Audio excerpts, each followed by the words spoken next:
We all love when an underdog wins because we all feel that there's an underdog within us at some level. We all root for the underdog in any aspect of life, in the workplace, in sports, in business, in politics, you name it. Don't you just love when that underdog, facing seemingly unsurmountable obstacles, overcomes them and succeeds? I do. You know, there's a story set about 3,000 years ago when the kingdom of Israel was in its infancy, and it takes place in the valley of Elah, in the Ephes Damim, in that what is today Israel. This area has along its eastern border a mountain range, which is still there in Israel today. And in the mountain range are all the ancient cities of that region. So there's Jerusalem there's Jericho, Bethlehem, Hebron, and others. And then on the opposite side, right along the Mediterranean, where Tel Aviv is located today, there's the coastal area. Connecting the coast and the mountain range, there's the lowland plains called the Shephelah, which is a series of valleys and ridges that run from east to west. And you can follow these ridges in the Shephelah from the coastal plains to the mountains. The Shephelah, we are told, is the most beautiful part of Israel for those who visited Israel. Gorgeous, with forests of oak, wheat fields, vineyards, a beautiful place.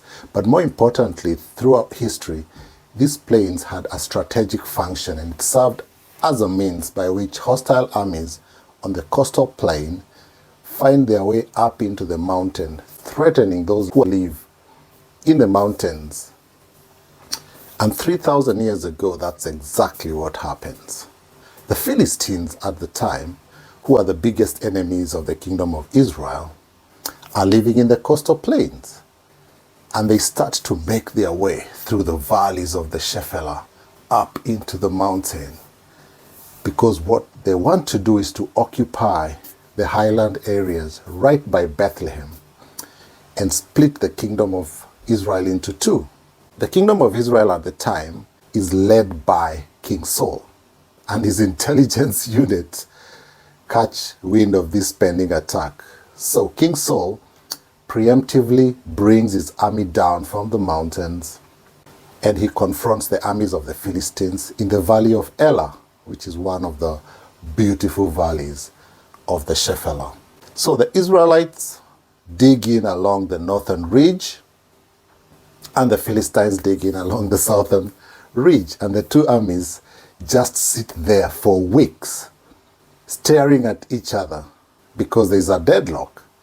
Neither of the two could attack the other.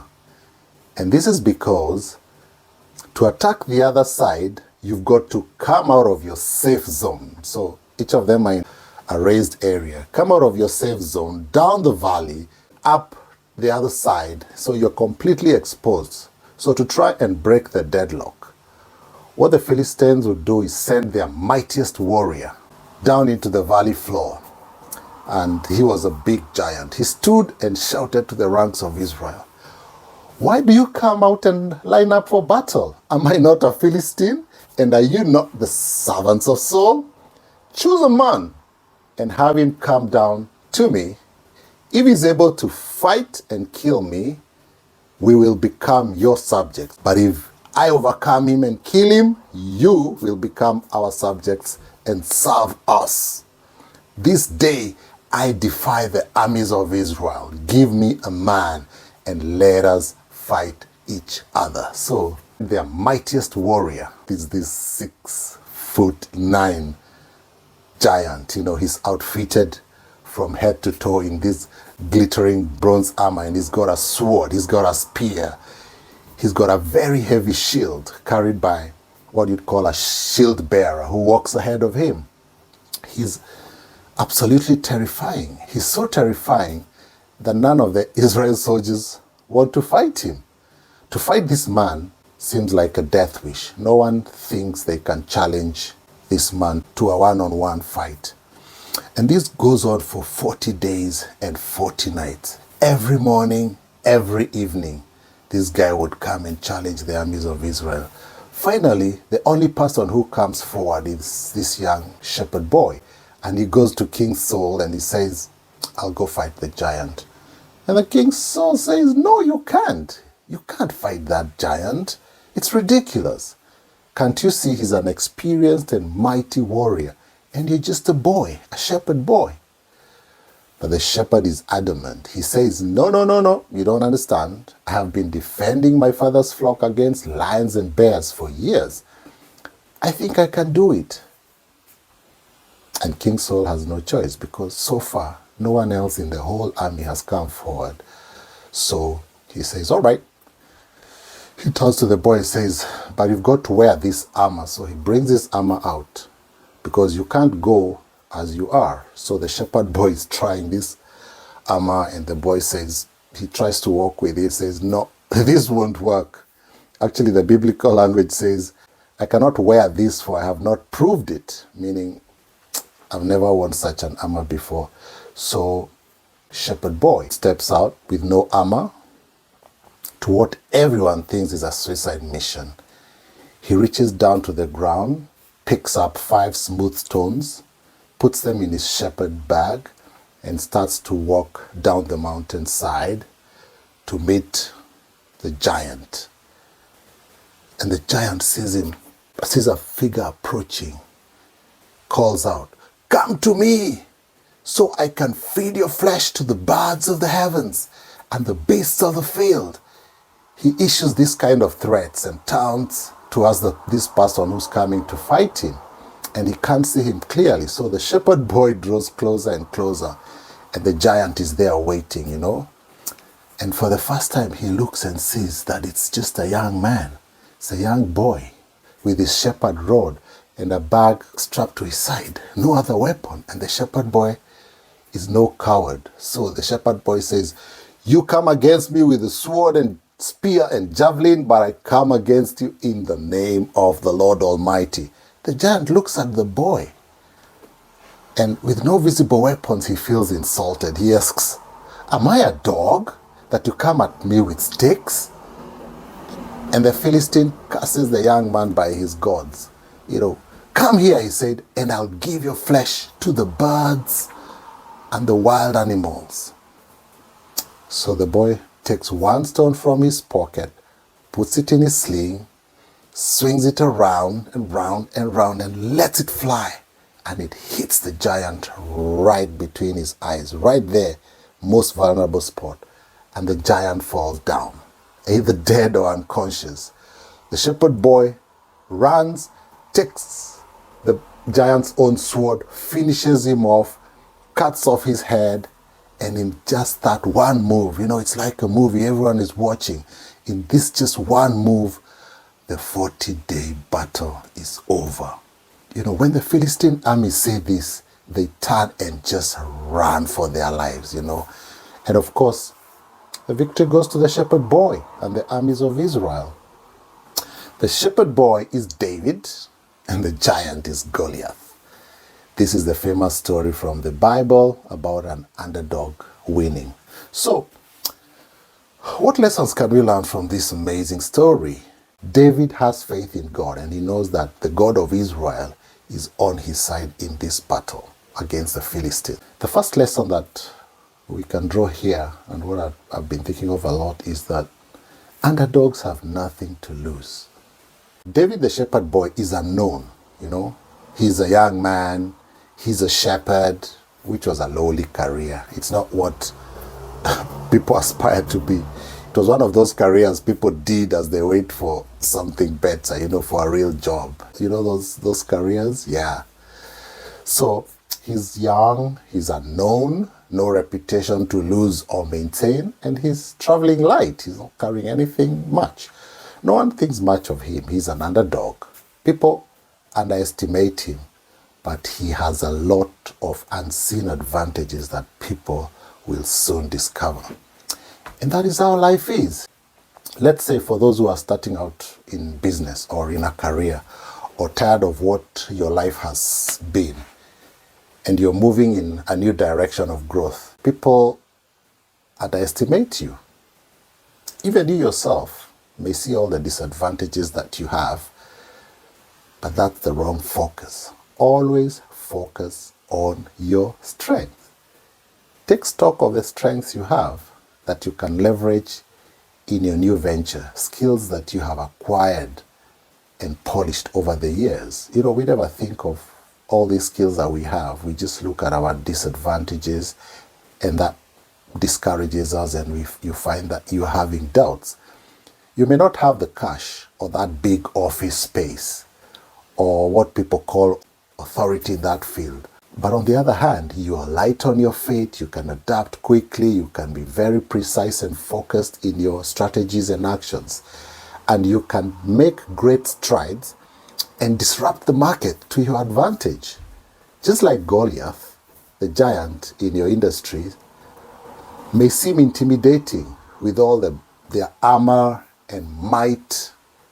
You know, they have all the markets, they have been there for long, but you can surprise them with quick, unconventional strategies. Think of companies like Amazon and Uber.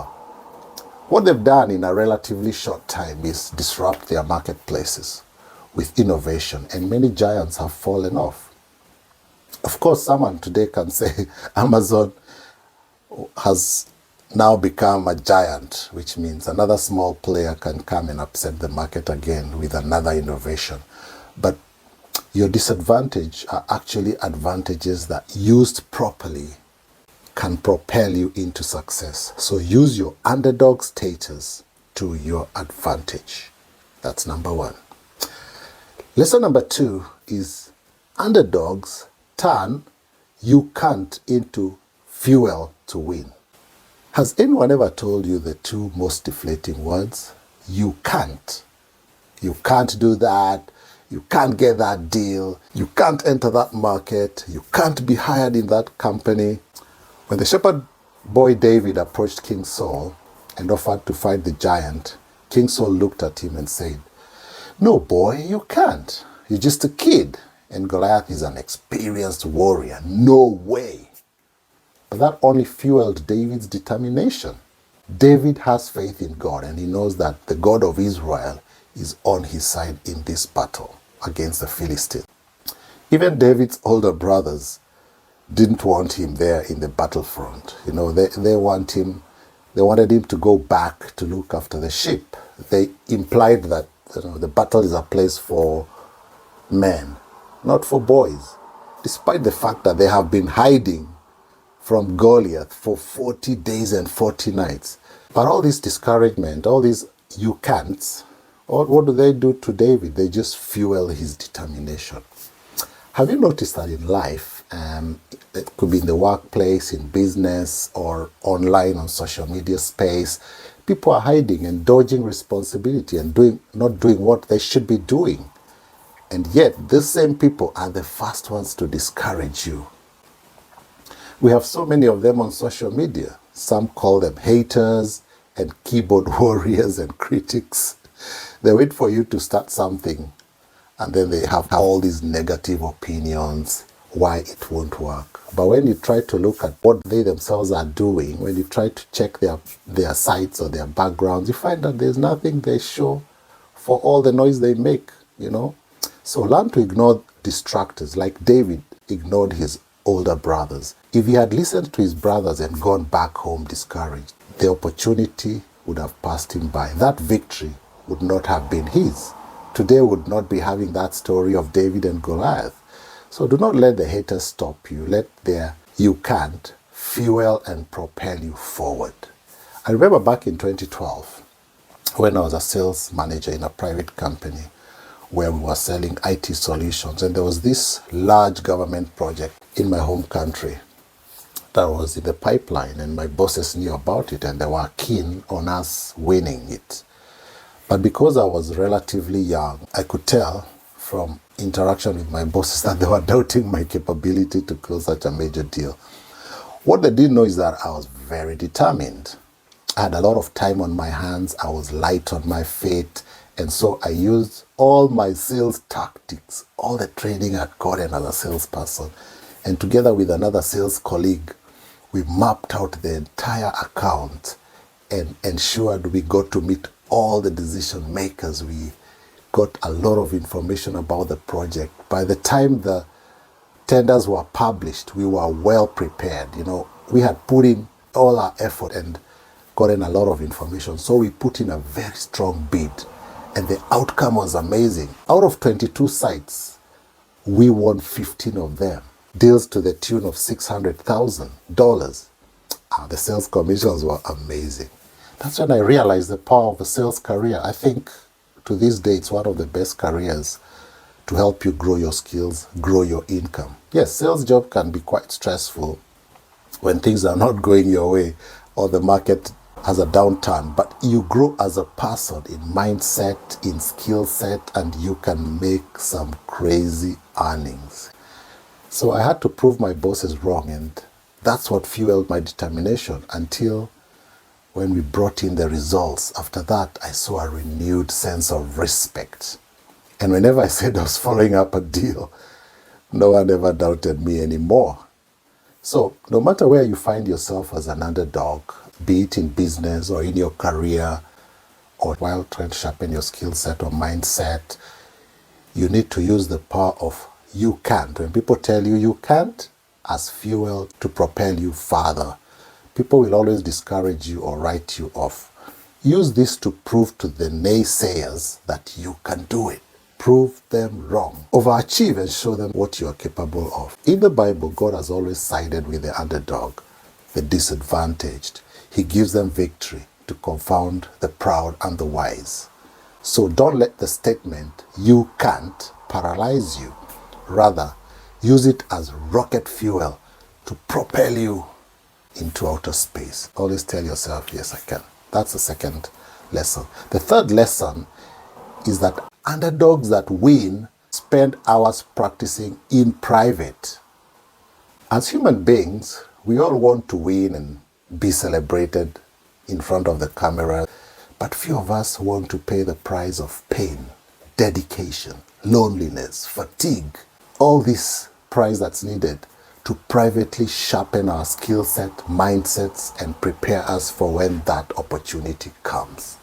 The shepherd boy David used to practice with the lions and the bears. David has faith in God, and he knows that the God of Israel is on his side in this battle. You may wonder, why are you afraid of your giant? Could it be that maybe it's because you've been hiding from your lions and the bears? The lions and the bears here could refer to those moments that you need to be practicing a skill. I need to be practicing a skill in private, but we keep avoiding and giving excuses, David, the shepherd, did not hide from his lions and bears. He used them to master his slingshot with deadly accuracy. He did this in private, in the fields, all by himself. And it took time. There were no accolades, no one to clap for him, and there were no excuses. In those ancient times, a master slinger was essentially like a sniper in today's equivalent. A sling was not a child's toy. It was in fact an incredibly devastating weapon. Some historical narrations say that when a master slinger spun and released the stone from the sling, it would travel at speeds of close to 35 meters per second. That's a deadly weapon.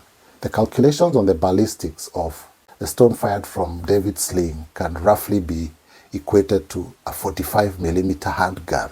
So this is an incredibly devastating weapon in the hands of a master who has practiced. On accuracy, we know from historical records that experienced slingers could hit and seriously injure or even kill a human being from distances of up to 200 yards. From medieval tapestries or materials, we know that slingers were capable of hitting birds in flight. They were incredibly accurate. So when David lines up and is probably less than 200 yards away from and quite close to Goliath, when he lines up and fires that sling at Goliath, he has every intention and expectation of being able to hit Goliath at the most vulnerable spot between his eyes. It's not a fluke, it's pure skill. In ancient warfare, slingers were sometimes the decisive factor in winning a battle.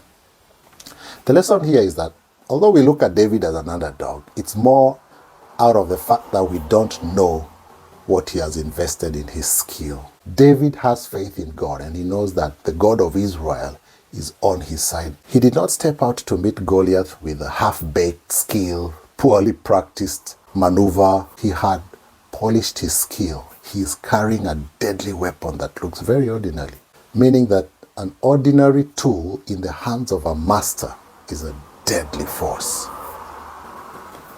Yes, we may be underdogs, but to succeed, we must have faith in God, invest time and effort to polish our skills in private and away from the stage and the glare of lights, and become so good that when the opportunity comes, you amaze everyone except yourself, because you know your capabilities. You are not doing guesswork. You have mastered your skill, just like David.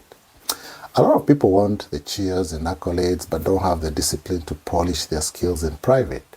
The difference between the superstars and the legends and everyone else is that they practice 10 to 20 times more than they show up, while most people show up 10 to 20 times more than they practice. Spend time in private working on your craft, on your skill, practicing until you can't get it wrong. You become so good. So that's lesson number 3. Lesson number 4, underdogs that win know how to see a situation differently. So here we're talking about perspective, and we know that perspective is everything. David has faith in God, and he knows that the God of Israel is on his side in this battle. Mark Batterson said that we don't see the world as it is, we see the world as we are. In our story, Goliath comes in heavy armor, and his expectation is hand-to-hand combat, fighting another heavily armed soldier, right? When he says, "Come to me that I may feed your flesh to the birds of the heavens and the beasts of the field," when he uses that phrase, "come to me," he means come to me because we are going to fight hand to hand. King Saul also has the same perspective. When David says, "I want to go fight Goliath," Saul tries to give him his armor, this heavy armor, because he's also stuck in the same way of thinking, and he's thinking about hand-to-hand combat. When you say fight Goliath, you mean fight him in a close contact combat, but put on your heavy armor and go face him. But David is looking at the same battle from a very different view. We get the feeling that David knows more than he's saying, and he's so confident of victory. Why is this? This is what we call innovation. Innovation is the process of taking something that already exists and improving on it. David has looked at this warfare. He has found a way to improve on his tactics. He knows that the giant is not as powerful as he seems, and he can see a lot of weaknesses in the giant, which he will use to his advantage. No one is expecting David to fight the way he did. No armor, no spear or javelin or shield or helmet. No, he's not going to fight him the traditional way. Why would he? He's a small, physically. He can't even wear the armor. No, he ignores the norm. He uses his own advantages. He has spent an entire career using his sling to defend his flock against lions and bears, and that's where his strength lies. When the soldiers see David going into battle, they're seeing someone who's reckless, suicidal maybe, because they don't understand his perspective and they don't know that the deadly skill he has. So David is looking at the same situation from his own perspective. He has superior mastery in the use of a devastating weapon, which is his sling. It looks ordinary. And he's up against this lumbering giant weighed down by hundreds of pounds of armor, making him slow, and even it's affecting his vision, because from the account you can see Goliath was not even seeing properly. Goliath is only experienced in hand-to-hand combat, and that's what he's expecting. Meanwhile, David is prepared for a long-distance engagement, a no-contact engagement. To David, this giant is so big, so slow. He knows in his heart of hearts that he cannot miss.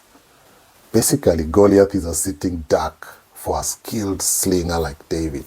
So when we are calling David an underdog, it's from the perspective of hand-to-hand combat. But David had a different perspective and a choice of weaponry. And this is what changes the game and gives him the surprise element that led to his victory. He uses a skill which he has mastered in private. So we need to look at every challenge we face in life, in our careers, in our businesses, and rethink our perspective. If we keep the same perspective that has been there in that industry, we stand no chance against the existing giants. But if we can polish and master our knowledge and mindset and skill set and approach the market with a disruptive innovation, we have all the chances to break through and succeed.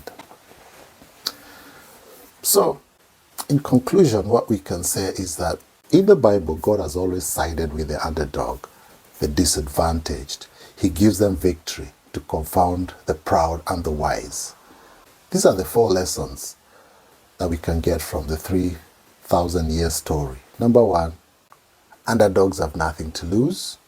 Use that to your advantage. Number 2, underdogs turn you can't into a fuel to win. Number 3, underdogs that win spend hours practicing in private. And number 4, underdogs that win know how to see a situation differently. They have a different perspective. So as you press on in business or in career or in any new venture and you find yourself an underdog, apply these 4 strategies so as to improve your chances of success. And when faced with any giant, such as a big, intimidating challenge or obstacle, have faith in God. And remember, giants are not always as strong and powerful as they seem, and never underestimate the power of a sling in the hands of a skillful shepherd boy. Bye for now. See you in the next video.